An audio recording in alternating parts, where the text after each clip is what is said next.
let's call them deadly sins or questions, I guess, of investing in gold and silver. But before we start, we do need to make sure that we cover a couple of the legal issues. Again, we are not financial advisors, accountants, or lawyers. Any information we provide is not intended as investment or financial advice. It is merely information based upon our own experiences. The information we discuss is of general nature and should merely be used as a place to start your own research, and you should definitely conduct your own due diligence. You should seek professional investment or financial advice before making any financial decisions.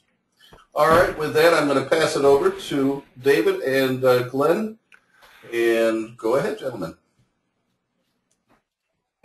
Okay, well, as Bob mentioned, we've got what we've called the seven deadliest mistakes or biggest mistakes that people make when buying gold and silver, and our thoughts on how to avoid them, basically. So we'll crack into these first, and Bob will hurry us up if we take too long, because, yeah, as you said, we've got a few questions to get through anyway.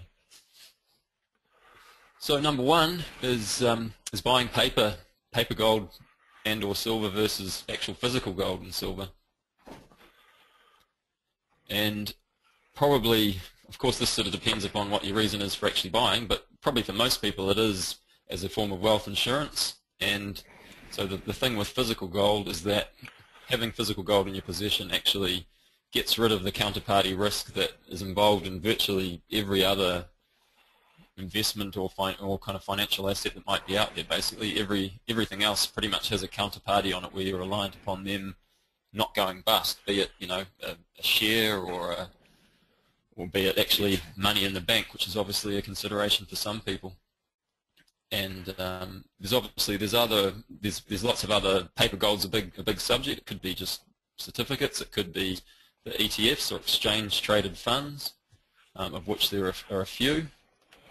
And so the key thing there, I guess, is to make sure that you actually read the fine print and see just how many people or entities there are between you and the gold that you're meant to own or meant to own a portion of. And just along with those ETFs, Glenn, that you can buy them on the exchanges around the world, but just be careful about them. That you want to know that they have been audited, and again, it is paper gold, and so there's a possibility that not all the metal is within those ETFs. Maybe you can explain to the guests here exactly what an ETF is. There might be some folks that have a question about that.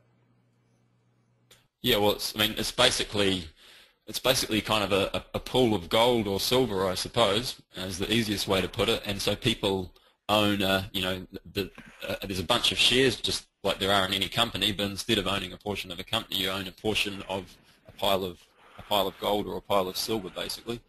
But there can be, well, there's generally custodians, and there's sometimes kind of custodians of custodians of custodians. So you can have to drill down the rabbit hole a bit to work out just who is responsible for actually, securing that the bullion is actually there. And in some ways, that's probably easier to do than others.